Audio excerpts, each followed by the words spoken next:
গোটা দেশ যখন ফুটবল বিশ্বকাপের উন্মাদনায় বুঁদ, ঠিক তখনই ক্রিকেটে নতুন ইতিহাস লিখল বাংলাদেশ। ক্রিকেটের এক মোড়ল ওয়ানডের বর্তমান বিশ্ব চ্যাম্পিয়ন অস্ট্রেলিয়াকে মাটিতে নামালো টাইগাররা। প্রথমবারের মতো অজিদের বিপক্ষে 50 ওভার ক্রিকেটে সিরিজ জয়, তাও আবার রীতিমতো দাপট দেখিয়ে।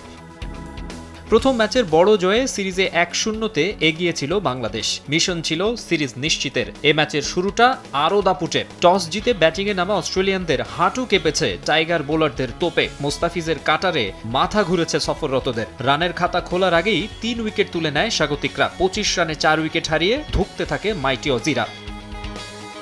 জশ ইংলিশ ও ক্যামেরন গ্রিন প্রতিরোধের চেষ্টা করেও বেশি দূর এগোতে পারেননি। তানভীরের জোড়া আঘাতে 81 রানে 6 উইকেট হারায় অস্ট্রেলিয়া।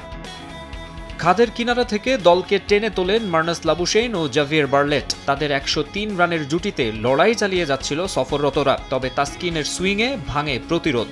8 উইকেটে 187 রানের সময় বৃষ্টি নামলে বন্ধ হয় খেলা। বৃষ্টি আইনে বাংলাদেশের সামনে টার্গেট 41 ওভারে 192।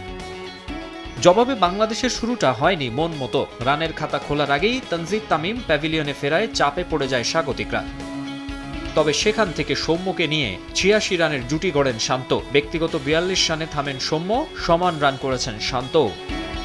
144 রানে 5 উইকেট হারানোর পর গুরুদায়িত্ব পড়ে হৃদয় মিরাজ জুটির ওপর। দুজনের গুরুত্বপূর্ণ 51 রানের জুটিতেই জয়ের বন্দরে পৌঁছে যায় টাইগাররা। শেষ পর্যন্ত হৃদয় 40 আর মিরাজ অপরাজিত থাকেন 22 রানে। ঐতিহাসিক সিরিজ জয়ের রাতে ম্যাচ সেরা কাটার মাস্টার মোস্তাফিজ। আর এবার লক্ষ্য হোয়াইট ওয়াশের। মাকসুম আলম খান, সময় সংবাদ, ঢাকা।